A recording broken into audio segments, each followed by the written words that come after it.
Welcome to Exploring Every Angle, the podcast where we dive deep into the lives of creatives from all walks of life. I'm your host, Thomas Powell, a video editor immersed in the YouTube space. In each episode, I sit down with guests from the creative world to explore their journeys, unpacking their upbringings, passions, and their goals that drive them forward. Hello and welcome back to Exploring Every Angle. Today we have a really cool guest on board for today's episode, Goolia from the Healthy Junk Food channel. Me and Julia actually go way back. I used to edit for their channel quite a lot. Started back all the way in 2019. Julia was actually my very first YouTube client, so I thought it was appropriate to have you on board. And yeah, thank you for being here. I'm so excited to be here and to see how much you've evolved, not only as an editor, now to be in front of camera, doing this podcast, just to be a part of it. It's an extreme blessing. Thank you for inviting me.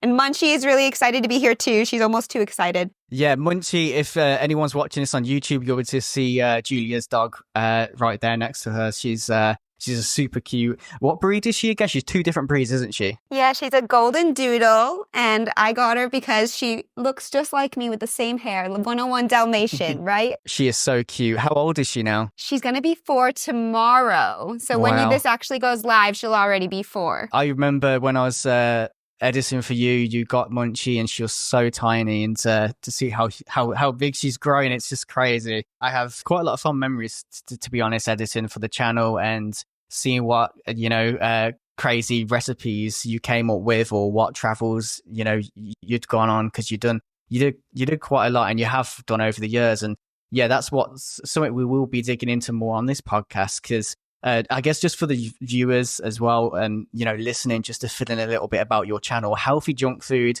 is a channel that's mainly more food focused. That you do many things from fast food hacks to building giant foods. For example, one of your most popular videos was a giant McNugget video. You did quite a few years ago, got 18 million views. That become more of a niche over time, didn't it? Making giant foods. Yes. One thing I've always prided myself on was I really wanted to make junk food at home so it could actually be healthier. So That's how Healthy Junk Food, the name, was created, when I wanted the healthy aspect, but the username was already taken.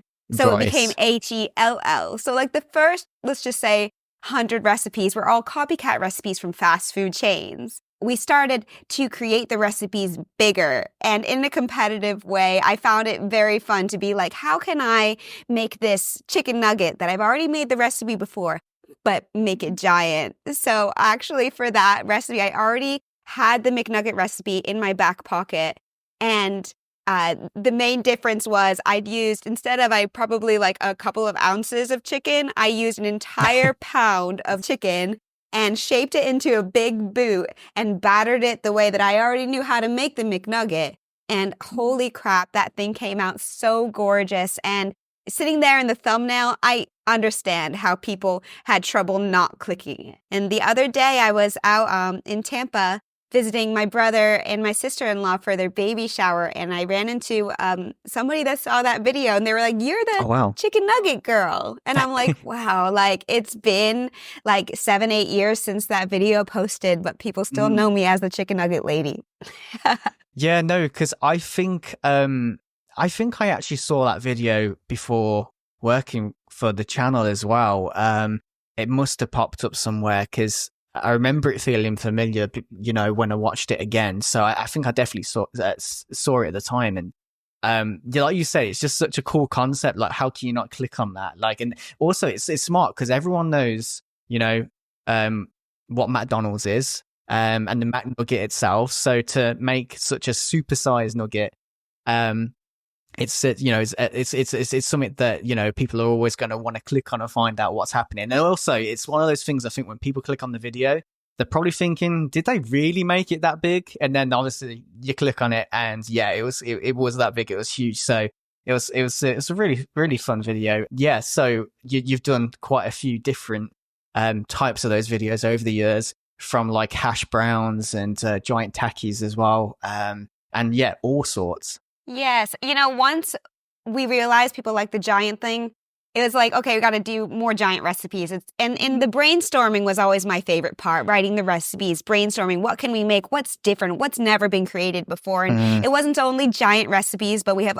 an entire series on the Healthy Junk Food channel, all dedicated giant recipes. And I still do it today. I also made a dedicated video to, I really love like exploring different cultures in food. And I made friends with my a local Indian restaurant here. So we made a video about pani puri, which is a very famous street food in India. And we made a giant one.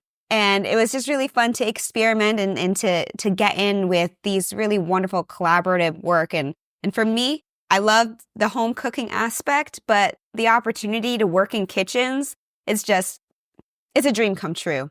Every single day to continue it, it's a dream come true.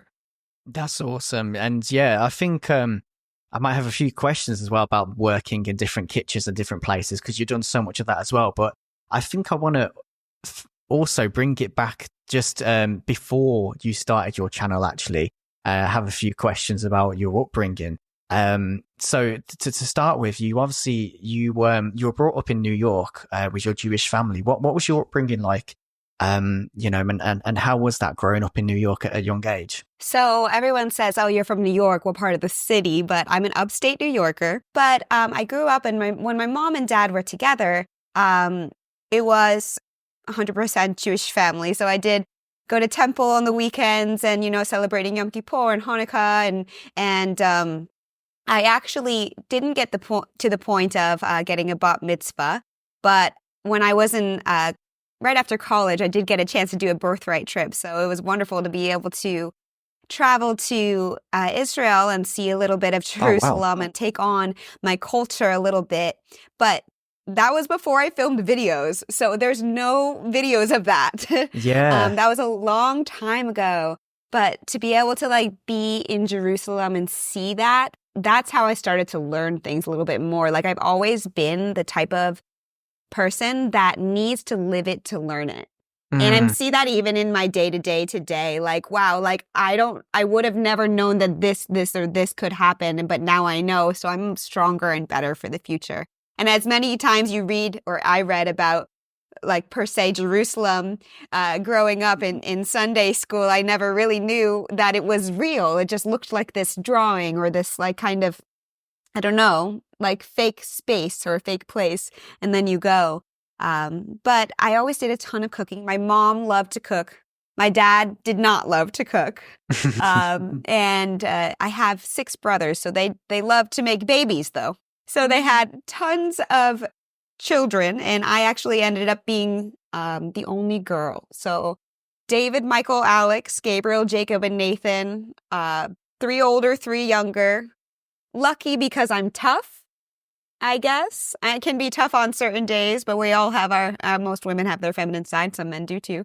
You know, not always tough, but I feel like I've been born with thicker skin, and also always trying to be super helpful with my mom in the kitchen. When you were growing up, picky. I was a picky eater. It was like chicken and mashed potatoes. It's like we would eat pizza and chicken nuggets, you know. The boys would drink an entire gallon of milk every single day. So we were part of the milk club at the grocery store. And we would just go, and we'd actually, after you buy, I think 5 milks, you got a gallon for free. So they, you know, they were strong boys. But I never wanted to drink the milk because they would drink it out of the carton. But it was interesting growing up with all of my brothers. I feel like, you know, people are always like, oh, they must have been super duper protective over you. But I really just fit in as one of the boys. You know, we played 2 square, and we really, like, we had fun. We played cards. We watched a lot of TV, and it was back when, like, dial-up was in. Like, this is for, like, the younger kids watching dial-up is when internet, you needed to turn off the phones. And if it rang, the internet did not work. It must have been amazing having such a big family. And I know in years to come, your family have helped out massively as well with the channel. Because I've seen, you know, your brothers in the videos, and I've seen I've definitely seen your mom, I think, before in videos. So how has that been as well? And in terms of like when you've been creating content, how supportive have your family been towards that? Have they been able to like help with ideas as well and inspire you along the way? Yes, of course. Like the inspiration is always at the kind of that brainstorm session. Like, what can we do? What do we want to do? What are we all inspired by? And it was never like, under the gun, we have to film this. It was always like, oh, like that would be a fun little competition to do. Or yes, I definitely would love to go taste test your followers' favorite food orders. Let's go. But that support, and also kind of that like, they're talented. They're very talented, and they've got such big personalities. To be able to film with my family it just makes it a little bit more lighthearted and fun. Where a lot of videos that I create are just more singular, or just like more focused on the recipe, which I do try to add a little bit of a comedy and entertainment element.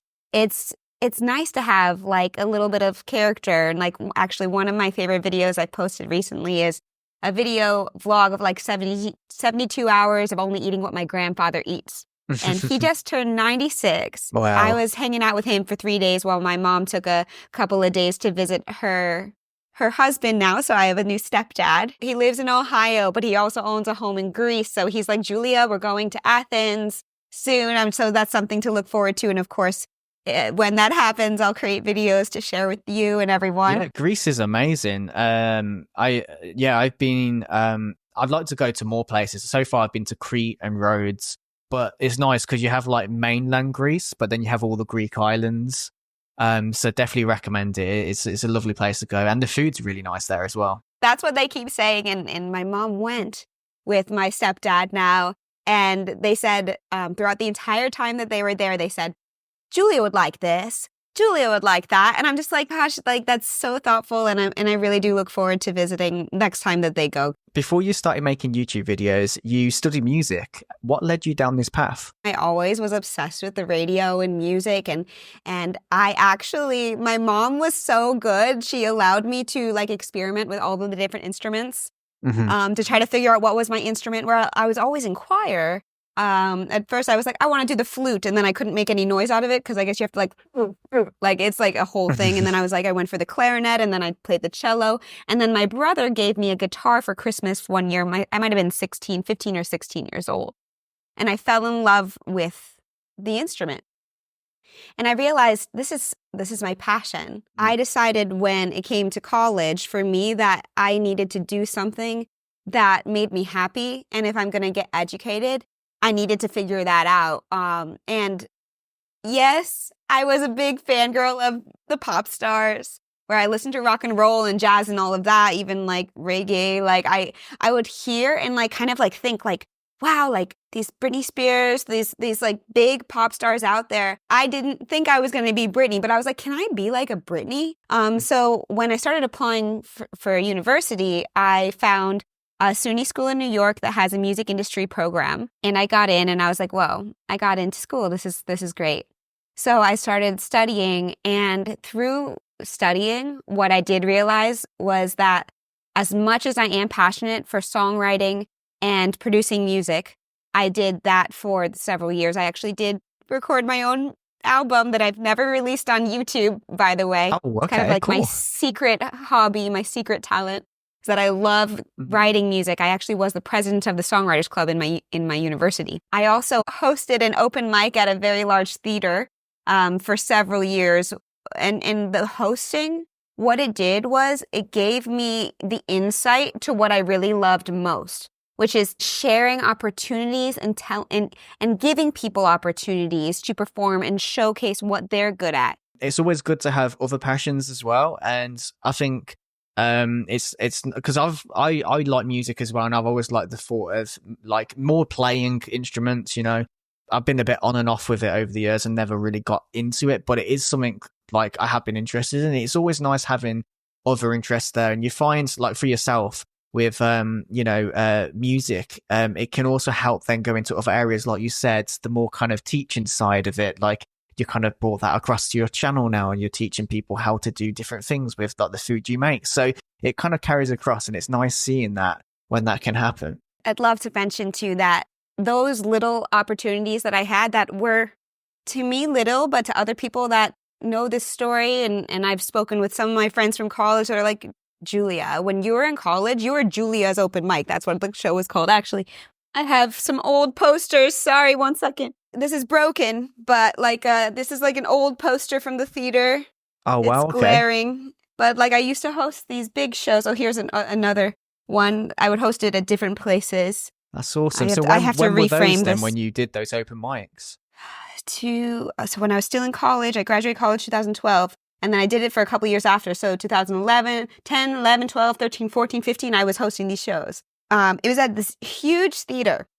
And we had the upstairs theater and it had like 300 seats. So when you started those shows as well, how were you from the beginning? Were you nervous initially when you used to go out on stage to all those people? Or were you quite confident from the get-go? Well, it kind of evolved. Everything starts from somewhere. So the theater, I was granted that gig after hosting it at a small art gallery for several years. Oh, okay. So I was like an art curator in an effort, really. I worked with an art curator at this art gallery and they had me run events. So at that art gallery, I did multitude of different types of events. The open mic I hosted every week. We also did a fashion show every twice a year. Also booked other bands, which I loved. So like some nights it'd be like metal, hardcore, like crazy screamo stuff. And then the next one would be like singer-songwriter folk music. And we would, I would book the different musicians and people would come and pay a fee to come to the art gallery. And then out of nowhere, that art gallery closed due to the owner moving out of town. And he called me and he said, "I'm so sorry, Julia. I don't want you to think that this is the end for you and your opportunity to do creative stuff." And he advised me to go apply at the theater that was just opening. And I got the gig right away. So it was just, sometimes you just need that insight and a little bit of, positive reinforcement. And then you clamor up the guts to go try. For sure. But when I was working at the theater, I was hosting the show. And I met a lot of people at the theater who hosted other shows. So all of a sudden, I was also stage managing these really large theatrical productions at the theater. And then a local television broadcaster asked me to come as a guest on their show called The Beat. And it was a TV show that was local. It was my first time on real television. And I remember I was in college and I went into this place. They called it The Brain, which is just like this kind of secondary room that's next to the mess hall at my university. And they had TVs in there because I had a big tube TV in my dorm room in college. And it had bad quality and bad sound. So again, dating me, I had a tube TV. And they had a flat screen in The Brain. So I go in and I turned it on and some other people were sitting in there and they look at me and they look at the TV and they look at me and they're like, "Is that you on there?" And I was like, yeah, like I hadn't even seen the episode yet. So because there was a local guy that kind of edited it together and I was just on it. And then because that video or episode was rated so high, they asked me to be a third host on the show. All of a sudden, I was hosting this public access television show in New York part-time. Kind of just like a little side gig that took like, an hour and a half, a week out of my time to go, promote. And I brought on like local talent and talked about local restaurants and stuff like that, which is kind of my biggest thing was just to promote local. And I feel like that's such an important thing. One of the hosts' name was Steve Dillon and he worked in the local radio group.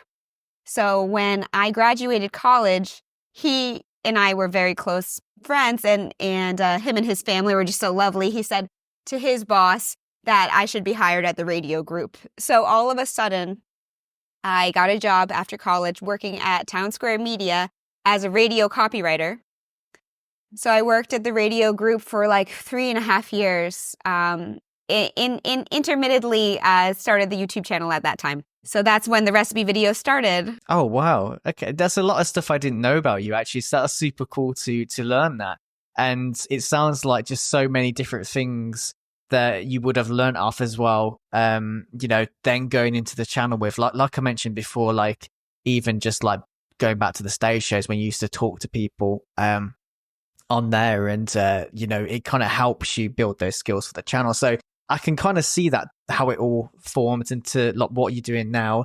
So yeah, in terms of the channel in general, anyway, you started it. It's over a decade now, wasn't it? 2013, I believe. What was it like then creating content in those early days? And when was the first point where you saw the channel start to like take off? Like what was there ever then one video where it was just like, whoa, and it started to take off? Well, okay. So it was 100%. Everything was just a hobby in the beginning. Okay, and the main thing was just to keep a log of the recipes being made.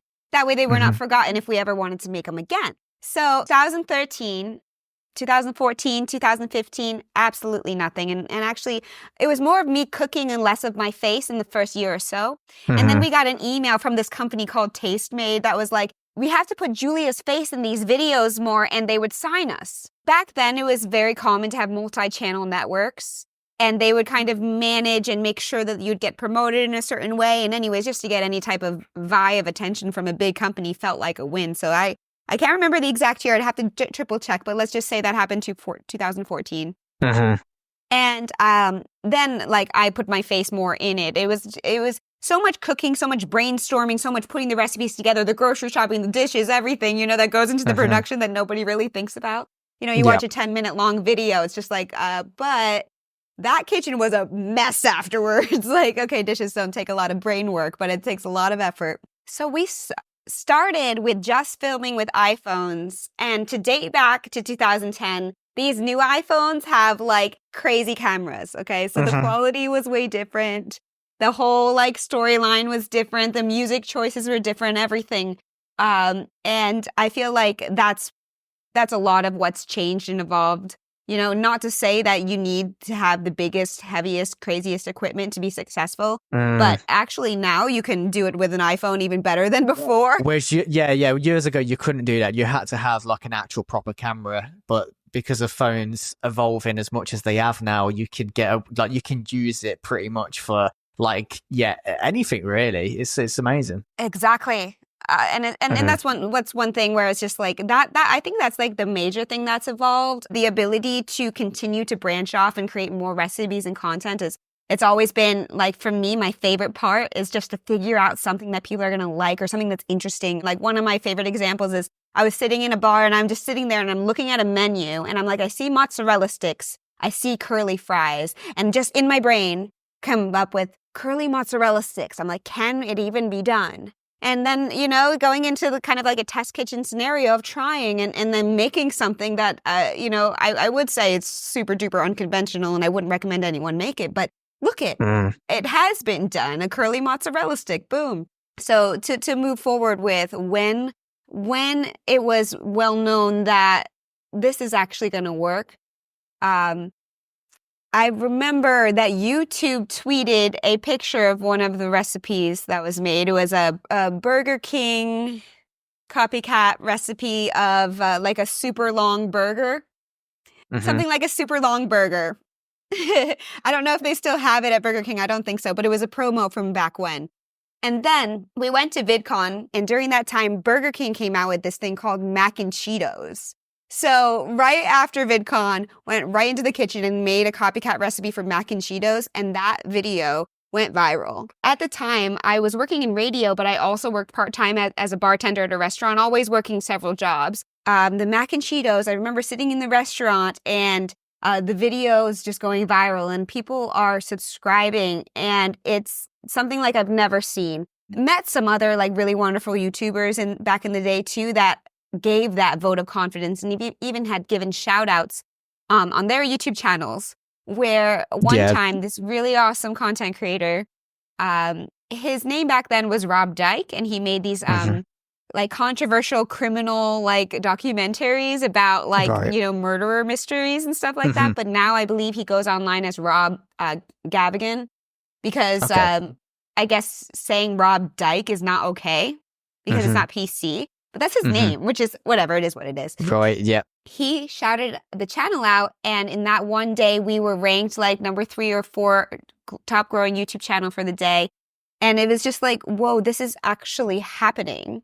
And from then on, it went from traveling on our own, on the own budget, paying money for the hotel room, just trying to figure out what to do, what collabs at VidCon, to being invited as a featured content creator at VidCon, where there were meetups and there was lines of people to meet us And to be in that scenario, it really just felt like a dream.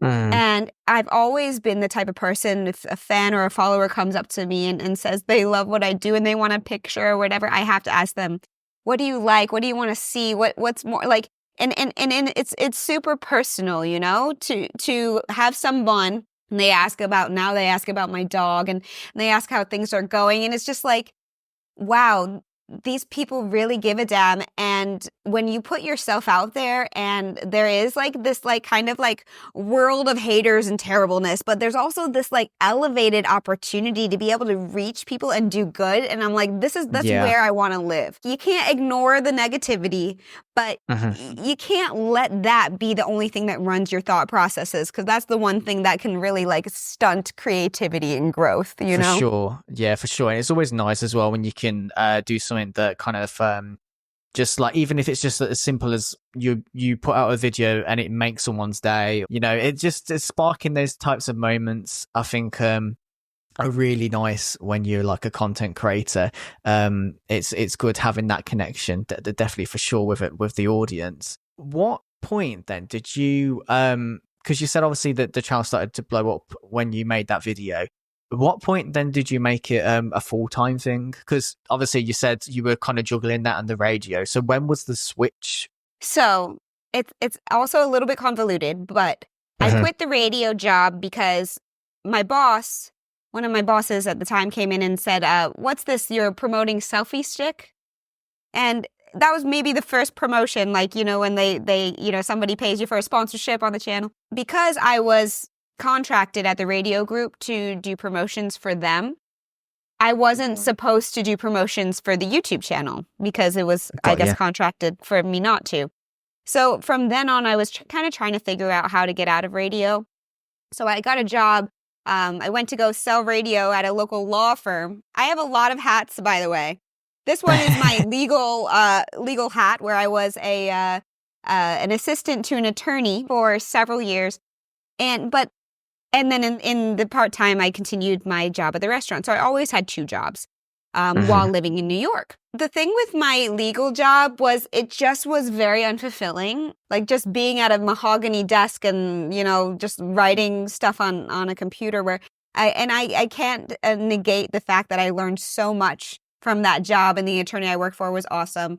But I had to quit that job because it was making me like exhausted. I didn't have energy when I left. You know what I mean? So I about 4 months before leaving the town, I quit that job and continued to work at the restaurant until made the big leap of faith decision. At least I thought it was a leap of faith at the time, and packed everything up in a big U-Haul truck and drove from New York through Washington, D.C., through Savannah, all the way to Orlando. And I've never stopped a bunch of places along the way, made it like a really fun road trip out of it. Visited friends along the way, like my friends from Threadbanger and my closest friend from high school, Hannah Banana. Got to stay with her for a few days and see a little bit of Charleston.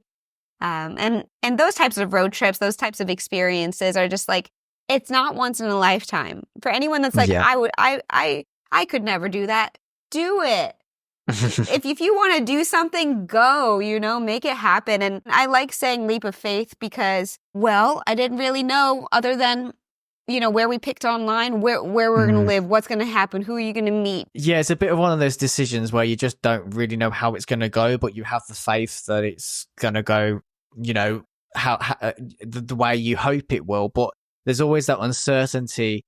And I think that's sometimes why some people don't always do it, because they're scared to, and it can block them then from doing it. And yeah, which I totally get. So yeah, it's one of those moments. I bet you felt quite exhilarated, but also probably a little bit anxious at the time, right? I think and it was at the time that I think, reached out to us before we moved. Oh, was it? Oh, okay. Wow. I'm pretty sure that you found us and sent an email. And I was like, I don't know, this British sounding guy, like, he can't be real. He's a robot. Like, and then we talked to you and I was like, dude, like, this guy's so cool and he's going to help. And like creating a little bit of a team at that time. And we also had this other girl, McKenna, who is killing it on social media right now, making her own food-related videos. Go check out McKenna is Eating, McKenna Maringer on Instagram, and I think she's doing TikTok as well. She's killing it.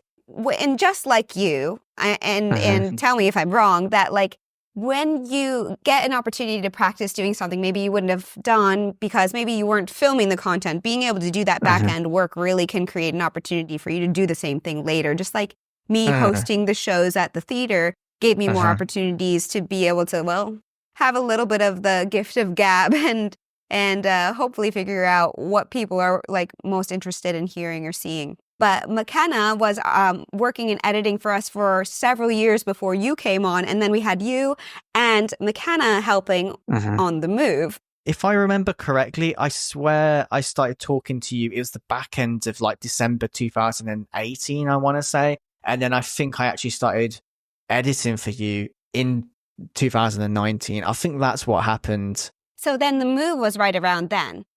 So we start going down, and to have that team, and in a way, you guys just kind of gave that support network to be able to make us be able to kind of push out more content, and of course, in a way, just like high quality. And again, I appreciate you so much for all your work. That's when things really change. Producing more content, more time for ideating. Every single day was about healthy junk food versus every day was about either working at the restaurant or working at the law firm, working in radio. And I feel like that's what also catapulted. Living in Florida for about a year and hit 1 million marker.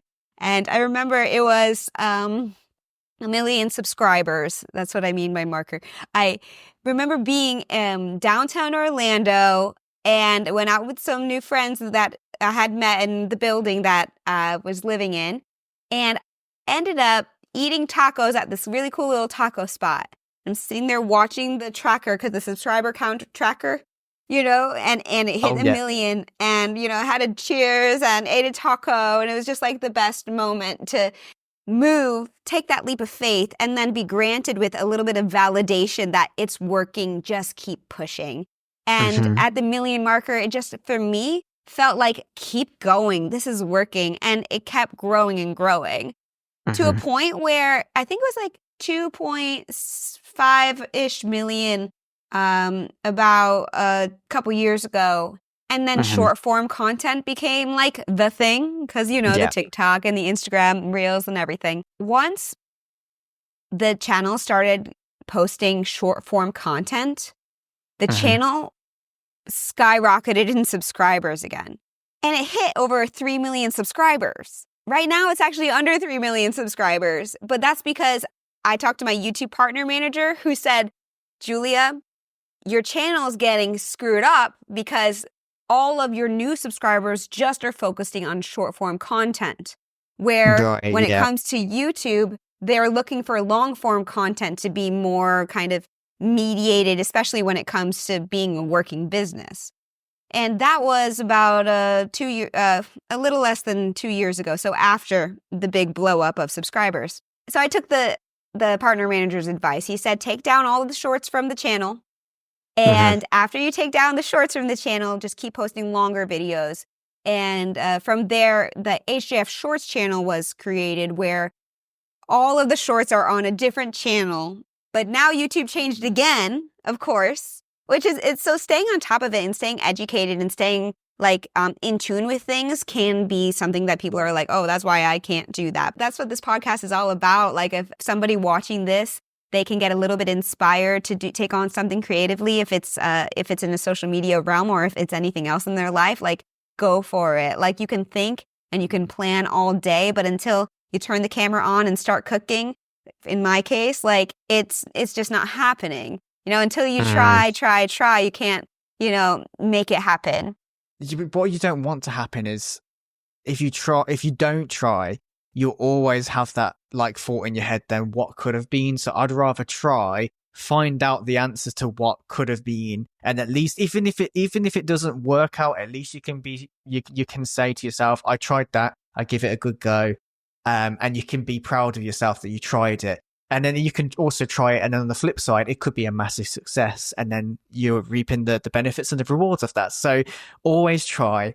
with whatever way you can, like whatever possibility, because you just don't know what might happen. But yeah, I think it's important. Like even if it doesn't work out, it's okay, because things sometimes happen like that in life. And just even if you try and it doesn't become a success, it might lead on to something else in the future. So you just don't know with how things work sometimes. Just how the world kind of works. And the more tickets you put, you know, the more opportunities. So, you know, one thing that I would advise anyone that is doing anything creatively is give yourself a opportunity of different subsidiary types of content. For example, if you're doing cooking, you could do like different series. It could be giant food. It could be recipes. It could be food hacks. And this is actually what I'm doing. It could be food reviews. It could be menu innovations. It could be food magic. It could be food comedy. It could be food for your dog. Over the years, making content on healthy junk food, you've had, like you mentioned, really viral videos that have been a huge success. You've hit milestones. Like you said, at one point, it went up to 3 million subscribers. And you've also traveled to so many places. What would you say has been the most rewarding part for you personally of creating content on healthy junk food? Creating something with your own hands and then holding that and being like, wow, I freaking did that.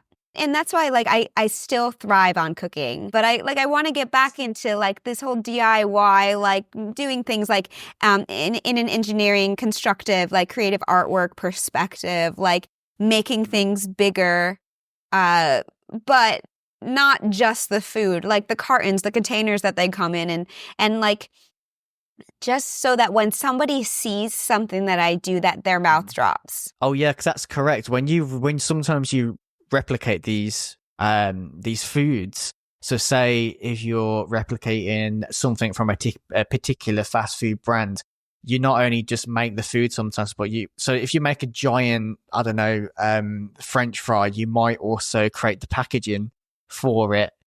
So that's super cool, and it puts a different spin on it as well. So it's not just the food, you're trying to make the whole package there. Right, so people can like actually feel like that experience, because you could make a big Pringle chip, but if you don't make the container, then does it really look like a Pringle? Right.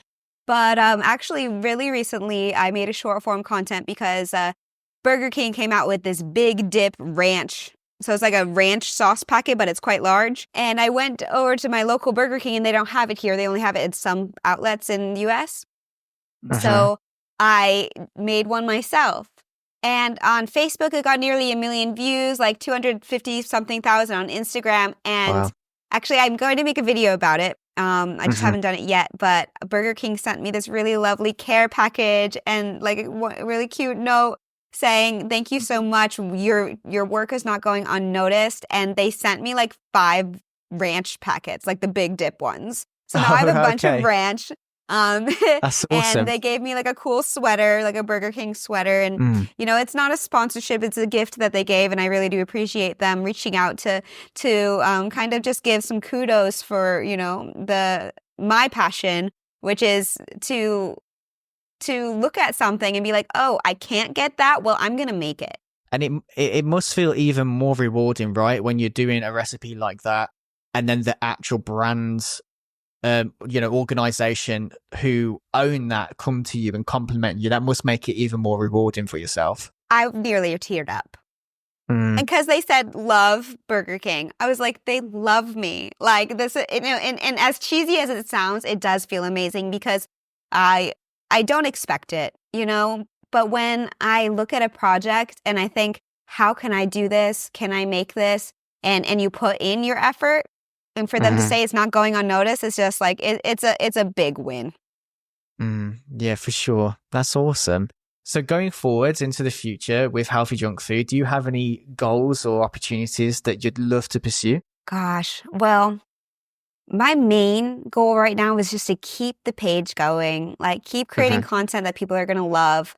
When it comes to opportunities, this last year, I've been very lucky to work with, actually, Qdoba. I'm holding a mug they sent me because I got to promote their Queso Apocalypto. To be able to work with more brands like this would be amazing. Actually, I'm about to work on another promo for this steamer basket I won't give too much information yet, but like being able to work with brands, it also brings me back to when I worked in radio, writing radio ads, and to be able to do that on my own and push forward as a working business that can be profitable is just, it gives me kind of like that little gusto. It's like, hey, you know, yes, it's different now. Yes, short form content is king over this long form content, at least through my platforms. But to be able to push forward creatively and make things work, that's my main goal. But I'm also working on writing another book. I can't say too much about it yet, but it's mostly like the story and explaining how and why and the purpose behind every step along the way. But really just to maintain on focusing on what makes me happy and what hopefully can serve all of the different audiences, and pun intended there. But like new projects when it comes to video content creating, I'm staying in the recipe idea, but also showcasing money-saving hacks, menu innovations, and lastly, focusing on new trends in food and travel as well. But also maybe some more kind of localized food that just to delve into it deeper. I just learned that in Connecticut, there's this restaurant that's very famous for making steamed burgers. So like testing different junk foods that you could cook in a steamer. I just feel like it's just like, is it actually good? And also we're touching on actually healthy food on Healthy Junk Food, which I think that there's just so many different pivots and places that this brand can go. So I'm just excited for what's next, just to keep it moving. No, that is awesome. And I think it's always nice as well when you mentioned then that place you found and you you have in the past been in contact with, it's not always just like the big brand organizations like your main fast food chains. You do go to like spots in different places that I remember you've done them on like going around comparing like loads of different cheesesteaks before in the past and videos like that. And it's nice supporting those more kind of, I guess, like family run businesses too. And trying their food and showcasing what they do. And I really like those videos. It kind of gives more of a personal touch. And, just to take the time to denote how fabulous, even though obviously terrible for you in an unhealthy way, like the history of the chicken wing, of the Philly cheesesteak, of deep dish pizza, and going all around Chicago to find the best. Some of my favorite videos that I've created, not only from living and experiencing and being able to taste it, but to look back and be like, wow, like that's a comprehensive video where people that can watch that can be like, okay, I definitely want to go here for a cheesesteak when I go to Philadelphia.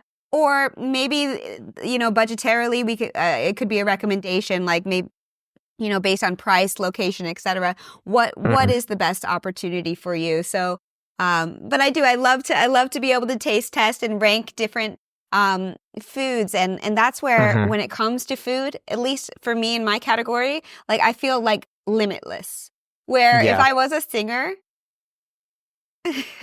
like I am a singer, by the way, I just do it in the shower more likely. That like I would feel a little bit more limited because I'm not where I was the president of the Songwriters Club. I'm not like the savant writer that's so passionate about that. But I am so passionate about writing recipes and figuring out and tinkering with how I could create something at home. And it's all, again, about that experience. So if it's traveling internationally and learning about food from different cultures, I always want it to be like if people are watching my videos that they feel like they're with me.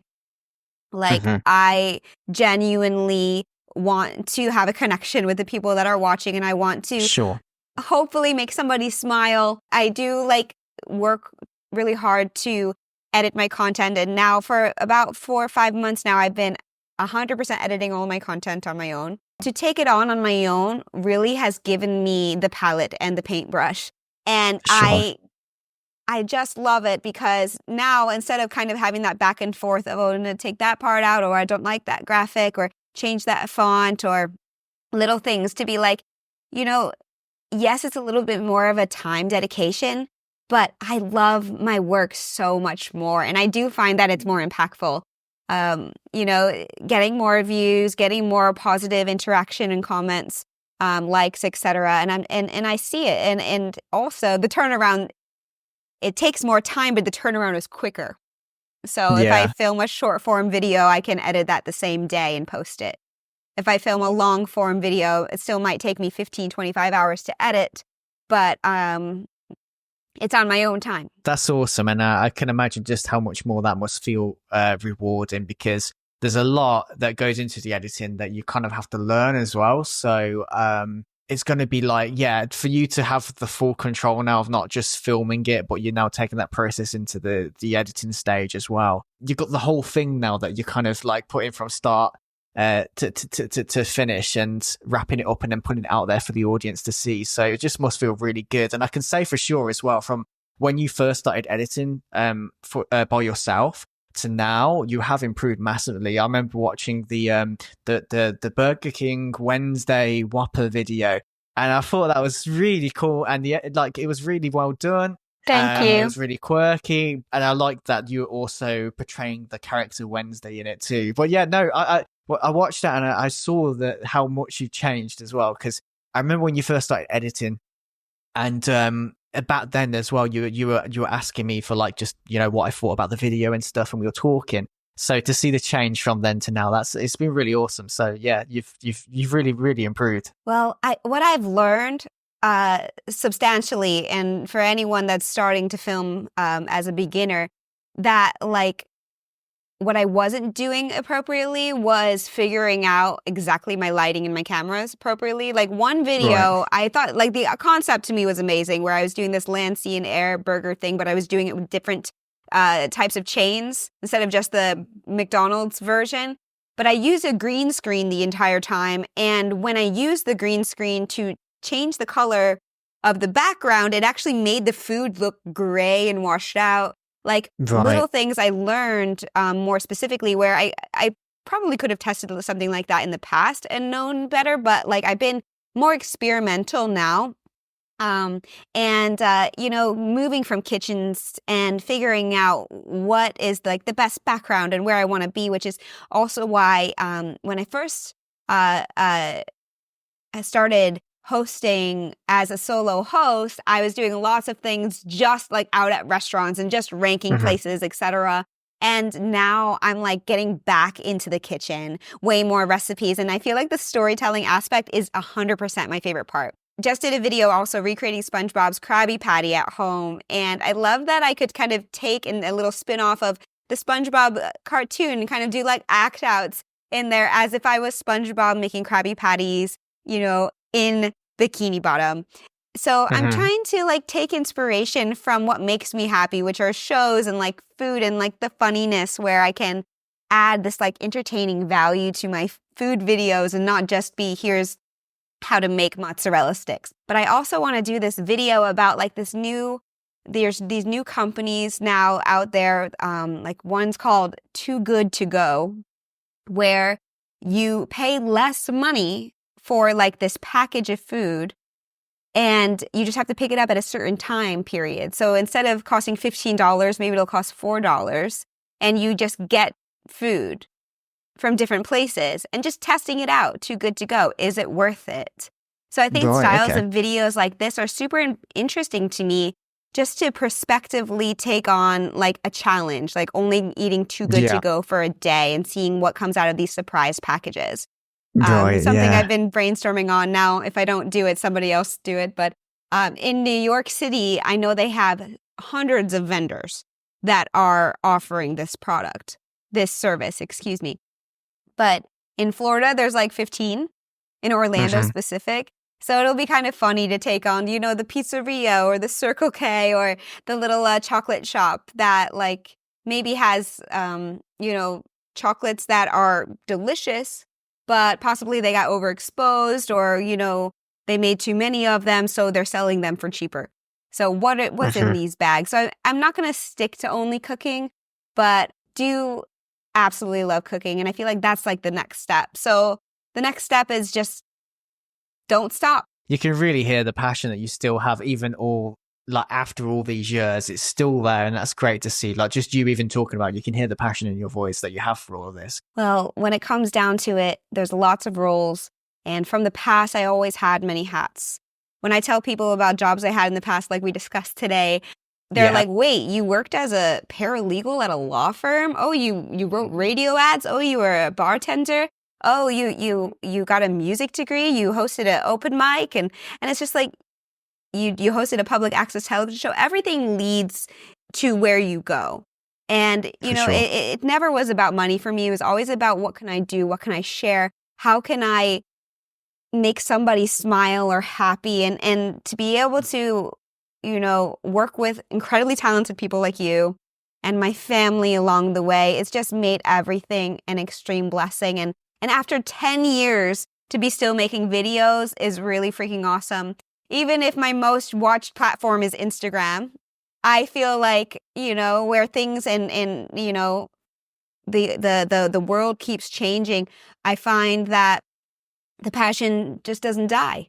And actually somebody told me this advice a really long time ago when I distinctively didn't want to start a TikTok page because I kept reading on the news that like ByteDance was like going to like, you know, not be in America anymore or something like that because of whatever. Right, yeah. I forget exactly the spiel, but everybody knows. I didn't want to do it. And somebody said, Julia, if you are not on TikTok, on Instagram, on Snapchat, on Facebook, on Pinterest, on everywhere, then you're nowhere. It doesn't matter that you're a YouTuber. So in the beginning, when it got to that million mark, TikTok didn't exist yet.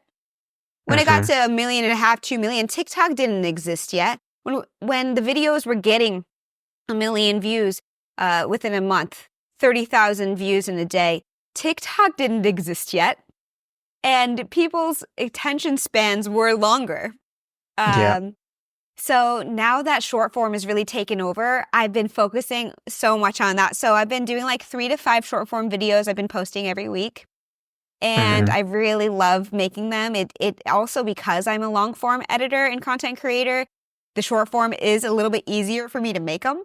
And I'm not going off after easy. I'm just saying that it's easier for me to make more per week.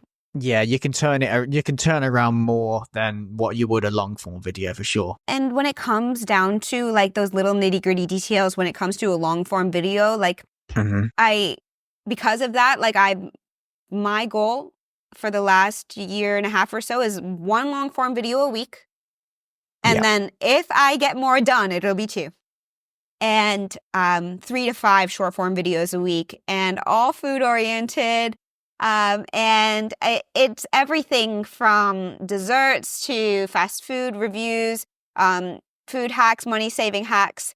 And that's one thing that makes me the happiest is that like when I wake up and I vividly dream, like I don't ever have like just a wake up with no memories. Like every night I have these vivid dreams and it's basically always food. So the other day I had this dream. Sorry, this is kind of weird, but I had a dream that I was in my high school and I walk out onto this helipad or this helicopter pad and it was surrounded by a moat. And I look across the moat and inside this building was this Italian restaurant, of course. And someone, like an old high school friend, is on the helipad with me and they say, Julia, you have to go over to that restaurant. They've got this really good meatball cone. I'm like, what the hell is a meatball cone? And they said, you need to go over there. And then I look into the moat and there's like zombie bodies like trying to like grab at my feet and things. And I'm just like, okay, well, I gotta jump over this moat. And then right when I go to jump, my sock falls off for some reason. Of course, I'm just wearing socks. So the sock falls off into the moat and I jump into the moat to grab my sock. So these little hands, it's just like zombie arms, but like not attached to bodies. So like they couldn't pull me down because they were just the arms. So I'm swimming and these like arms are connected to my body and I climb out of the moat. I jump through this window into this Italian restaurant and get myself a meatball cone. But when I woke up the next day, my memory was distinct that no matter what happens, I'm making this meatball cone. So it's been some really great stuff we talked about today, Julia, and I've really enjoyed learning more about you. I've learned some things today about you that I never knew, like how, vivid your dreams are. And yeah, no, it's been absolutely awesome there. And as I said, just a bit earlier, the passion you have is incredible to see. And I'm so glad that you're still making content and you're enjoying it. So super awesome. So for anybody that hasn't seen any of Julia's content before, I've heard of the channel Healthy Junk Food, I recommend going and checking it out. So it's not spelled healthy as Julia touched on at the start of the podcast. It's spelled how, as in HELLTHY. So like healthy. And yeah, of course, if you're watching the video version of this, Julia has she has a top on with the logo on her. So you'll see exactly how it's spelled, and it's got the website on there as well. But yeah, you're on all social media platforms, also, as you mentioned, Instagram, TikTok, Snapchat, Facebook, YouTube, like everything. So yeah, definitely give it a search and check it out. Thomas, thank you so much for having me. This has been so much fun, and I think Munchie's been having a great time too. She might even get to go for a walk now after all of this. But yes, guys, give a follow, give some love, come share love and say that you came from Thomas's podcast. And I can't wait. I hope I get to join you again. So this has been another episode of Exploring Every Angle. Stay tuned for the next one coming soon. Thank you so much for listening again, guys. And yeah, take care. Goodbye for now.